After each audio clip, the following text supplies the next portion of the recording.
our speaker today, Dr. Chevy Humphrey. We got a distinguished career over two decades. She has constantly pushed the boundaries of what's possible, leaving an indelible mark on every institution she has touched. Prior to her tenure here in Chicago, Dr. Humphreys served 15 years at the Arizona Science Center. She was CEO of that.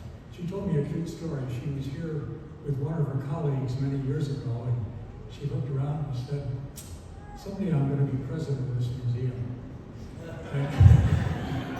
And of course, when she became president, I asked her if she called up her comrade and told her that he'd become president. Anyway, Dr. Humphreys is an amazing person.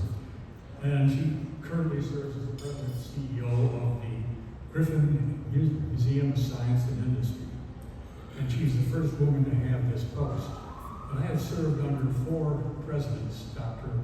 Victor Manilov, Jet Kahn, and David Messina. And I am absolutely astounded that we put all of our accomplishments together and wouldn't even touch what she's done in 2 years or 3 years at our museum. And anyway, so she is the best of the best as far as I'm concerned. Anyway, under leadership, the museum has flourished. I'm going to make my comments short because you don't want to hear me.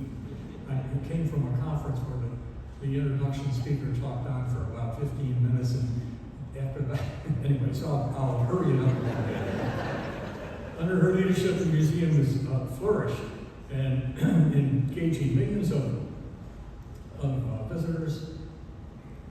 And I have to put my glasses on annually, and inspiring future generations in the fields of science, technology, engineering, and mathematics, STEM. I mean, every once in a while I forget what that stands for. Now you know.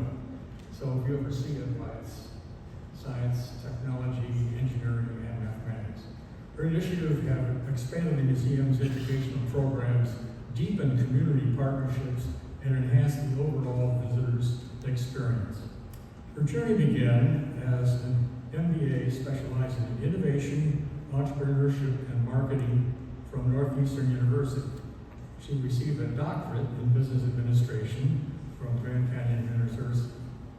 She has executive certificates from the Wharton School at the University of Pennsylvania, Stanford University Graduate School of Business, and Yale School of Management. An honorary Doctor of Science and Technology degree from the University of Advanced Technology. Her academic achievements are complemented by her extensive practical experience, having held key leadership roles in several prestigious organizations. Her career is a testament of her unwavering commitment to fostering innovation, inclusivity, and STEM fields.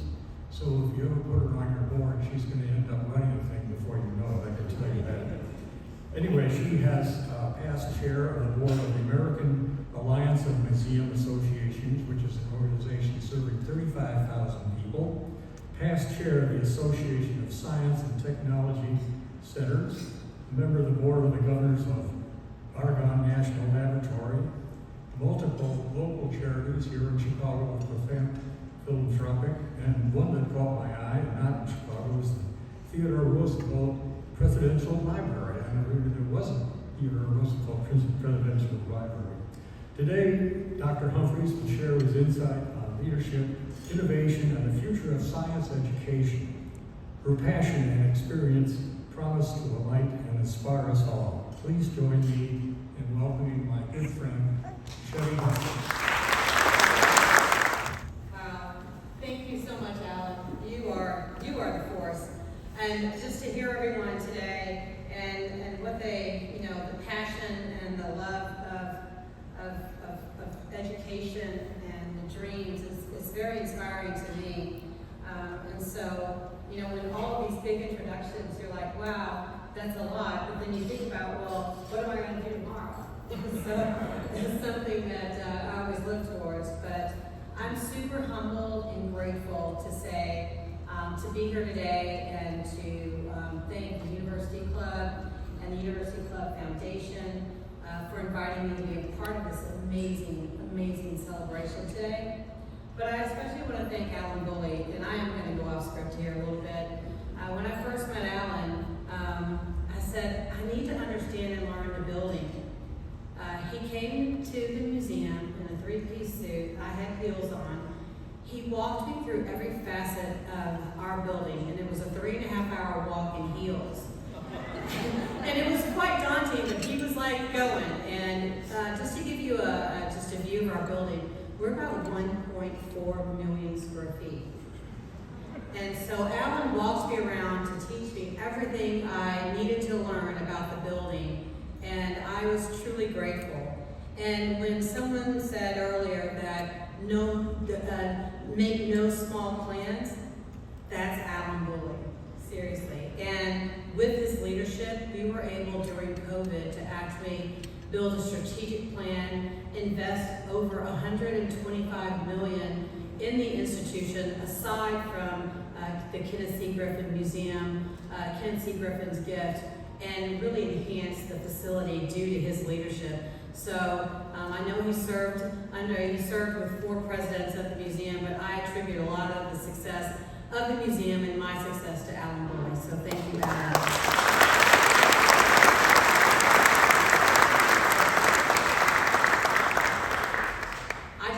Now he has to help me prepare a plan for the next 100 years. So get to it, okay?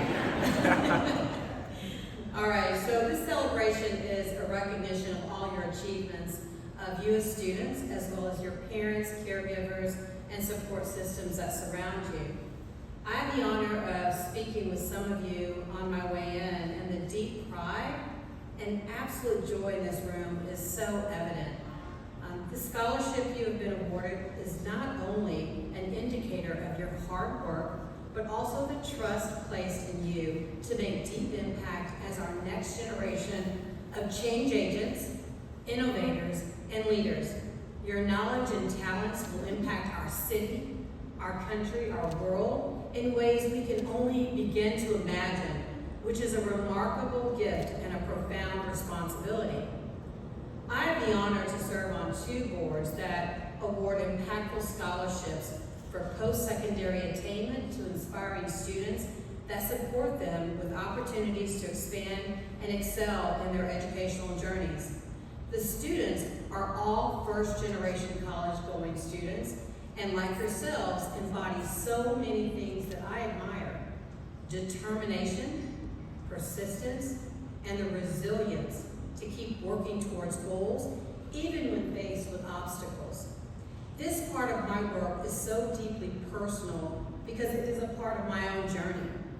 I continue to choose to serve because of the sacrifices that my father made, as when he was the first in his family to go to college.